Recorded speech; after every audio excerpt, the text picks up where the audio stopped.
Woohoo! We're here to see John. Hi, John! Lesley, hi, come High on five! in. How Yay! you doing? Do come in. Yay! Ooh! Look, check out this sexy kitchen. I like the wallpaper bricked wall. Yeah. That's very cool. You know, Peterborough has got a history of being a brick making city. Oh, I don't know that. Is that why you put it in? Yeah, it's a brick making. Let's show us the living room, John. Okay, come on through into the living room. Whoop, whoop. Now, this has changed tremendously from when I first took it Oh, on. look at that fireplace. Put a feature in there. Lovely. Ooh, there's me and John. Lovely. You know, when I first came in here, took this on from Ian. Yes. There was some furniture, and actually, what was in there was that big old round sofa in there. Lovely. I've put it into there. So spacious, isn't it? Yeah, it's a lovely room. You know. Shall I run up? Yeah, absolutely. Go on. I just want to show them your rooms. Dun dun dun dun dun. Amy's rooms are incredible in Oxford. Oh yeah. They're like, she did an incredible job with like her. This is the smallest room. Yeah, that's the little room there. That's the adventurer's room. Come. I don't know why. Come on in. I'll hold the doors because the door. All of the doors have got door closers on. I took a couple of them off because I'm doing some stuff at the moment. But lovely. Yeah. Here we go. This is the room that Ian would remember as Nicola's room. You changed the carpet. Yeah, changed the carpet in there and a few other bits and pieces. Lovely. Bathroom. Family bathroom. I had to sort the floor in there. I've put an over the bar shower in there now. Lovely. Because that was just taps. So all looking good. And this room upstairs is pretty come on snazzy. Upstairs. I'll try not film your bum. I'll film your feet. That's it, thank you. You're welcome. Okay. Top floor. Ooh, nice space. Yeah, and you have a baby crib. Yeah. And nappies. I love you. Yeah, thinking baby about us changing unit, bath, mummies. And cot for when and a cot bed for when guests want that. Put another bed in here. Beautiful. This is a very big room. A nice ensuite shower room. I changed the shower cubicle in there and put some different flooring in and lovely. A few bits and pieces, and that's I think it. it's just a really nice, big, comfortable place. John, big smile. Big smile. Being proud of yourself. Very proud. 2020. 2020, big year. Awesome. Thanks, Lesley. You're welcome.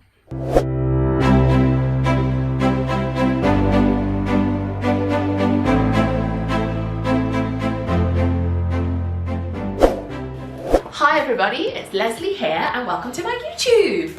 Now I'm here with the winner of the Cashflow Freedom Lease Option Challenge, John Keith. Hi everybody. And he's got his suit on whilst I'm in my hoodie. The way we like That's it. you, it's only my blazer though. Yeah. That's it. I'm quite happy that he probably hasn't put a mask on because everybody be careful, be safe, be healthy. There's a coronavirus going on out there and we don't want anybody to catch it. My wife calls it Hong Kong flu-y. Why is it Hong Kong though? Because it's come from Wuhan, which is in China. It's close enough. Okay. She's not a geography expert. Oh bless. But we hope that everybody's well and healthy now. But John's done an amazing job. So for those who don't know John's story in terms of this challenge, this was in the middle of last year, 2019. And Ian Patterson, who has a massive, well, quite a buoyant lease option portfolio, has a property has a property which we're in. It's in Peterborough in Hampton, and it's a very nice house. And what it is that we wanted to give it away to someone who is just starting off, really, to give them an opportunity to run their ideally first rent to rent or second rent to rent. First rent to rent deal. Yeah. Yes, and John was the winner. So what happened during this challenge was Ian showed everybody this property back then, which looks different, much different actually to how it is now. And he basically asked everybody about their business models and to give him a proposal. And John won that purely because I think he kept it really simple. Yeah, I think so. I came in, this property had been used as some sort of an HMO. Yeah, Ian had a bit of a dodgy tenant that he had to get rid of. It's very difficult. Ian had a difficult time with people here. Yeah. And I came in thinking it was going to be an HMO, using my deal sources head and analysis. And I decided that, from my personal view, that it would work better as serviced accommodation. Yeah, and we have the other contestants. So it includes Amy Leroy from Oxford, who's amazing at interior designs. Joe Sheffield, who we haven't heard from Joe, where are you? Come back, Joe. I know. And You're probably travelling the world, you know. I don't know. Give it his number. Should we try and call him? We ought to, Yeah. And then we also had the U brothers, which is Jason and Ken, who had come back to UK. And what was interesting is that we had 2 proposals for HMO and 2 for SA, and John won the property, essentially. Yeah, and he went with my pitch for whatever reason. Maybe because I think he would probably have gone with Amy, really, because of her knowledge with previous, already having SA. I'm closer. I only live. You did really well though, because the others, apart from Joe, so Jason, Ken, got great. They've already got great business in Hong Kong, haven't they? Yeah. And they've got three SAs. In Cambridge. Yeah. Well, they actually had some training from me. Yeah. Yeah, but you hadn't had any training. I hadn't had any training, not then. So I didn't actually give John that much training because he's already been in business, and service accommodation is a business, essentially. So, but you've done a great job. And before this interview, we were just looking at the numbers on this property, because John had to do a bit of work to this property. It's a good property in its construction, but it was kind of very bare and very cold. 3 biggest challenges with this property. 3 biggest challenges was firstly to make it feel more like a home. It was very box-like. It was a very typical HMO setup. And there was one particular room which needed lots of things doing to it. Needed new carpets. There was also there'd been a leak in the bathroom, so somebody had repaired the floor. When I walked in, the floor was still bouncing up and down. I had to take the floor up and resort floor joists. Had to do that. I had to change a shower cubicle because that wasn't working very well. Decorating through, I guess we're going to look at some pictures later on. The room that we're in at the moment, the lounge, was just a very bare room. Had no real features to it. So how much did you spend in total on the refurb here? Am I allowed to ask that? You can. You had a bit of a shoestring budget, but I know that for the bathroom and reflooring, that and doing wallpaper, that would have been quite costly. Or they did it all yourself. Do you know? Actually, I don't have a figure in off the top of my head what the total cost is. What I tried to do is to make the place feel very homely, without spending a fortune. Well, how much? So, for instance, like sofa. How much does this cost? This is a 3-piece sofa. It's in very, very good condition. I feel a bit sleepy, which is not good. This cost £1. Okay, bargain. John, well done. £1. Somebody had a new suite coming. They wanted this one out of the way. Good condition. This is what they call an Urkel style, which apparently is very popular at the moment. They're not cheap. And so somebody wanted this one gone before the new stuff arrived. They put it on eBay, and they had to charge something to make it okay to sell on eBay. So they put £1 and I went and got it. You're a very good sourcer, aren't you? That's what I do. In general. Not just a property sourcer, not just a property sourcer. Furniture sourcer. £1 for researching things. Something we'll get a look at in a minute, I guess. There's now a fireplace in this room. Yes, it's over here, guys, and it's amazing. It's keeping us warm at the moment. Because I thought the room needed that central feature. And what I managed to get hold of is it's a black marble back and a black marble hearth. With a high-end fireplace. Sorry, I keep cutting in because I love it. Sorry, I'm so rude. Very ornate wooden surround, and it's got an electric flame effect fire in there. I think if you went and bought these new, you're going to be probably about £500 worth there. And How much did you pick this up for? £30.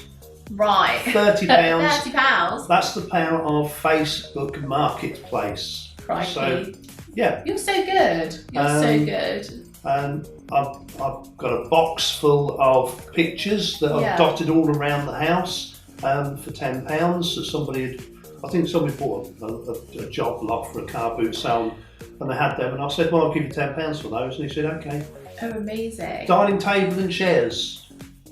How much was that? £20. So 20, 21, 30, so £51. Anything else? This nice big rug that we've got here. Yeah, it's like a Persian rug we've got. Yeah, really nice big size Persian rug. I gave £20 for that. That's nuts. These cushions, cushions are all expensive. They're about 10 to 20 quid, aren't they? Yeah. I've got these from FreeCycle, where people just give you things for nothing. Oh, really? Yeah.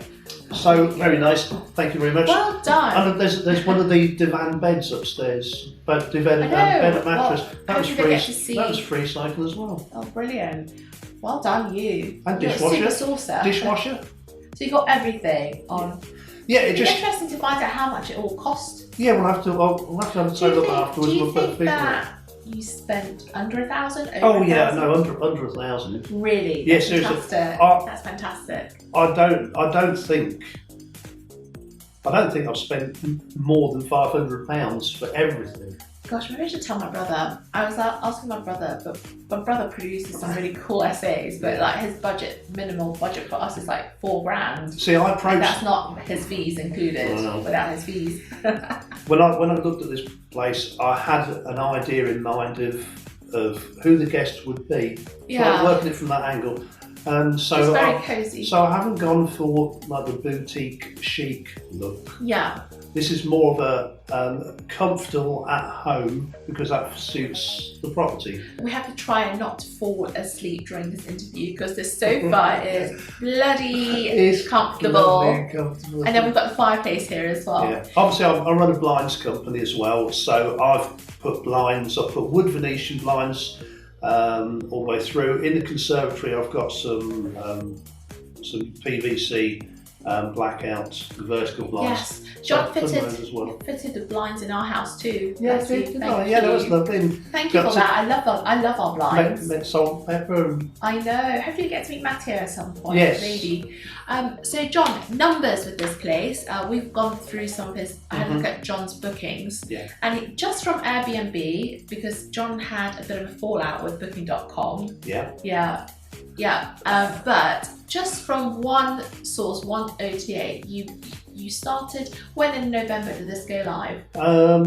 Sort of around the middle of November. November. Yeah. I would say in general, over November and December, you've broken even. Yeah. Do you agree? Yeah. Because although your first booking came in, that sort of... They came towards the end of November, so that comes in... Sort of December. Yeah. But I think you broke, from numbers from what I remember, you broke even.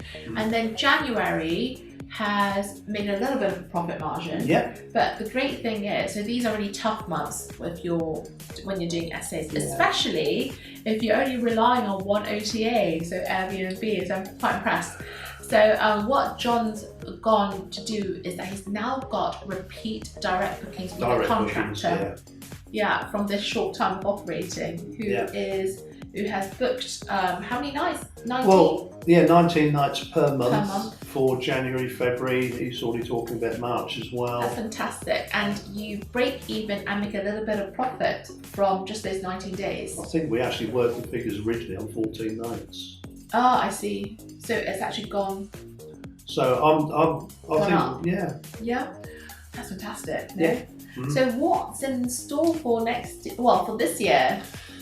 This year, I want to get another couple of essays for sure. So you're an essay fan? Yeah, absolutely now. And I'm going to obviously come do some more training with you and you guys over at Cambridge, because... We're close? Well, yeah, obviously close, but seriously, I mean, there's a lot of talk on the internet about the virtues of having training and not having training. People saying that all the information's out there. Sorry, it's a total load of rubbish because the information's out there.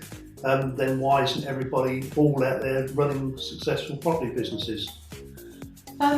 Although as a trainer, so we're getting to the subject, although as a trainer, we want everybody to be successful, but because we teach the same thing to all our students really, but it usually, the ones that really succeed are the ones that just keep at it and are consistent, and to be honest, service accommodation, run it as a business.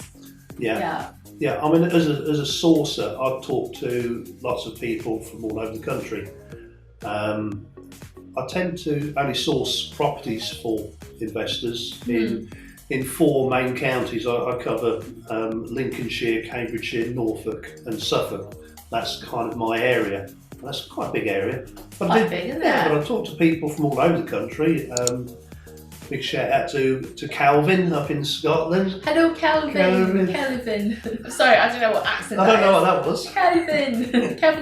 Calvin Seed. Yeah. I talk to lots of people all over the country. But sometimes when I'm talking to people who have had some training, then I realise that there's a lot of difference in the training, and that's why I was very keen to come and train with you and stick with you. Oh, thank you. Because I could see that, for instance, like the legal side, the fact that you've got Martin and your legal team, they really understand the contracts, which is so important with rent to rent. It is. That's something that I see people say, oh, I've been and done training, what do I do about getting hold of a contract? Well, that means there's a big hole in that training somewhere. Yeah, I mean, at the end of the day, I think like our training or my training has obviously progressed and also grown with experience. So always looking for ways to make it better. And if I'm not an expert in one field, I will definitely bring someone in who is. Oh, you'll be interested in this, by the way. So we're going through accreditation at the moment. Yeah, absolutely. Oh God, it's so much work. But you and Trevor. Yeah. So on our 12-month program. We're adding in modules that cover, obviously we've got the legals, but not just for rent to rents, because Trevor teaches BRR. Yes. So we wanted it to cover the process of conveyancing, so you know what's involved, right? And also tax, accounting, finance, showcasing, interior designs, branding. So we've added some of these modules. I don't think they're even soft modules. These are all the modules that you need to run a business successfully or project manage something successfully, whether your goal is to buy and flip or sell a property at some point. Years ago I was an NVQ assessor. I used to be an IT instructor, and you were a teacher and I used to be involved in NVQ assessing. And I think one of my strengths when I was doing that was the fact that I could put NVQ jargon into everyday language so that people understood it. But what you're talking about is kind of the way, the idea behind an NVQ is to build modules, to build the whole thing. So we've had to structure it, and now we're going into write the actual modules, and that bit, it takes time because it's about what's included and what are the learning outcomes, etc. So you know what I'm talking about. And I guess the exciting thing, John, is although we all have our professional backgrounds, and Trevor's got loads of experience, but we all need to be assessed to become trainers, and all be regulated. It's funny, isn't it? That's the big thing at the moment, isn't it? People talking about trainers, and accreditation, and the fact that you had already got the ball rolling on this long before it was even talked about. Well, it takes a bit of time because we had to find the right awarding body as well, because of the size we are, which is quite small. Like the bigger awarding bodies won't take us on. Right. So, but you have to start from somewhere, right? I don't see you as a small company though, because so many people talk about Cashflow Freedom Company. Thank you. Well, they do, but you go online, have a look. People from all over the country come and and wanting to be involved with you, and the professionals that you've got. Like Josh with the ho ho ho. Joshua. No, Joshua Thirlby. Yeah. Sorry, I was like, because he's the father. Oh, sorry, yes. Father Christmas accountant. Sorry, that. Yeah. You know, you've got professionals that want to be involved with you, and that's comforting to people like myself who come along for training to know that we're going to get looked after. Thank you. We'll do our best, and always open to improvement as well, right? Because the courses have to evolve to take account of what's going on. Yeah, but I was putting this is exciting. You don't know about this. I'm still drafting. Always something new. I was in my publisher's office earlier this week, and I was putting together my step-by-step guide for your first rent-to-rent property. So I was really enjoying it, but it took longer than I thought it was, because I thought I was going to bash it out in a day, but I only managed 2 steps out of the 10. But the first step took longer than I thought it would, because I was looking at some of the legal stuff, and I wanted to explain the concept of subletting a bit more, because you've got to be confident with like these sort of terms before you can get into it. Yes, absolutely. Right? But did you know, last year the London Council fined somebody £100,000 for operating a sublet illegally. Really? On Airbnb. Wow. Yeah. And the biggest reason, so this is if you don't understand the concept of sublet or sublease, okay? Nobody can do it if you have the landlord's consent, okay? However, it is a criminal activity to sublet council housing. Oh yeah, absolutely, yeah. So just obviously, you would hope that people knew about that. Yeah, it wasn't the Airbnb issue as such, okay, although that is, not good because it's London, but it was more so that it's council housing and it's a criminal offence because it's council housing is set up to house people who need the homes. Yeah, need the homes at a disadvantage. Yeah. And you take that away, then that was. But I haven't come across any cases that had fined somebody £100,000. No, that's a big one. No. I know, but that's very, very naughty though. No. Yeah. The only big fines I've heard of are to do with sourcing property. Oh, really? Yeah, there was a really big one, countrywide, the estate agents. Yeah. HMRC fined them £215,000. For? It was a compliance issue. Wow. So it's not the fact that they were not technically compliant. In other words, they've got the insurances, they've got the ombudsman, they've done the things, the ICO registration. It's the fact that they weren't carrying out the admin that you need to do with it. So there's a lot of people out there that call themselves deal sources, and they go and they register with the various bodies, and they think that that's it. So give us an example of what you mean by the admin. Well, for instance, give us 3 examples. I'm sure there's quite a few things you need to do. Let's take different ways that you can source deals for people. Yeah. One way you'll see a lot of people do is they'll go and look at a property and get all the details together, and then they'll put this up and they'll say, right, who wants this one, and hope to try and find an investor. I work from the other side of things. I work with the investor first. Yeah. So if I'll just make you, and you'd said that you've got money that you'd like to invest in a property. One of the first things I'd need to be doing to you, which is why it's important to build a relationship, is I would have to say to you, look, sooner or later we're going to have a look at some proofs. I'm going to need some proof of ID. Yeah. I'm going to need proof of residence within the last 3 months. So I'm going to need a utility bill from you, and I'm going to need to see the proof of your source of your funds. So I need to know where that money's come from. And it's not that me being nosy, but I need to have that information to make sure that we're doing what we need to do for the anti-money laundering and terrorist financing regulations. So I need to say that I've done that check, and then I need to keep records for 5 years. So I need to have that done, and depending on where somebody originates from, or sometimes the type of occupation they're in, then there's extra checks that need to be done, and that admin needs to be done, so that should I then get a visit from HMRC or anybody else that's got a legitimate reason to come check me, that I can pull out the details and say, yes, well, when I arranged this deal, this is what I did to make sure that I knew how I was dealing with, that I could see where the money's come from. You've got a file for that client. Yeah, absolutely. Yeah. Because it's one thing just to be registered, but it's another thing to carry out the due diligence. That's a very very good point, because a lot of people just register but they don't actually do it. Yeah. Which is then the problem. Yeah, they think it's just this like sticking on a badge and going off on a member of the PRS or the TPO or whatever, and they think that's it. Yeah. So John, Lesley. So because you're a sourcer, okay. So if people wanted to reach out to you for sourcing, what kind of properties do you source? Mostly, I look for small HMOs. Okay.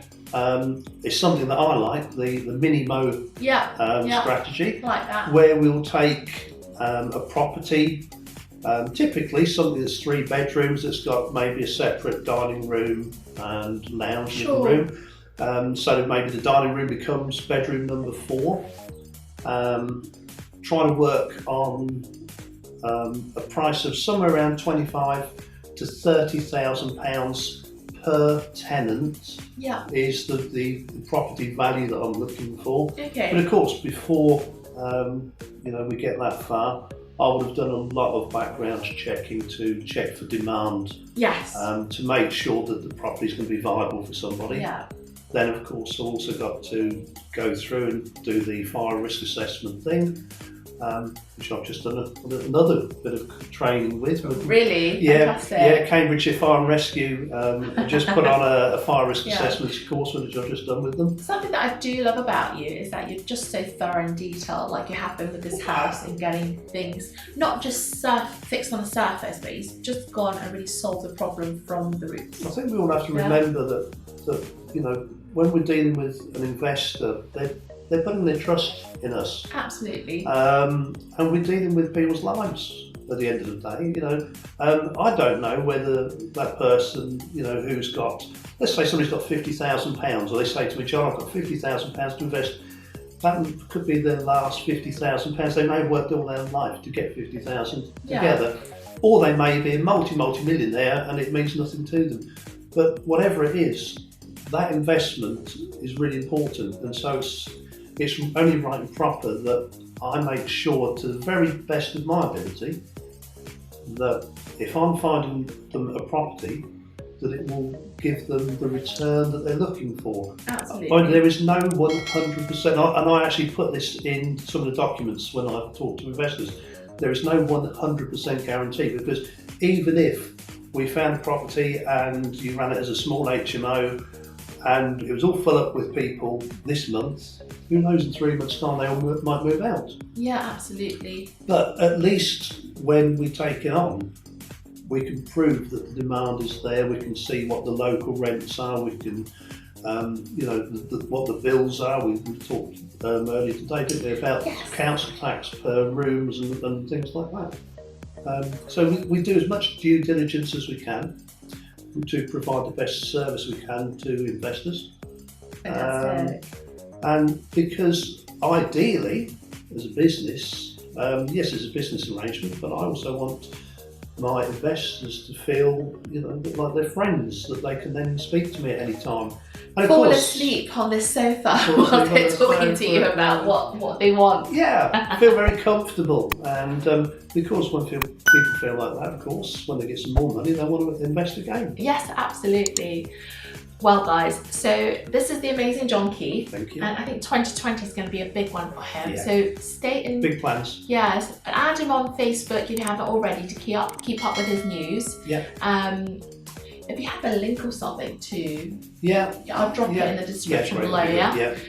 Probably link my email address in. Yeah, sure. And hit me up on Facebook or on LinkedIn. Yes, LinkedIn seems to be a new place to go. Yeah. I use LinkedIn because that's where a lot of business people on there. Lovely. All right, guys, so thank you for watching my YouTube and for catching up with what John's been up to. I know you're going to do a wander around with the camera now. Yeah, absolutely. Yeah, cool.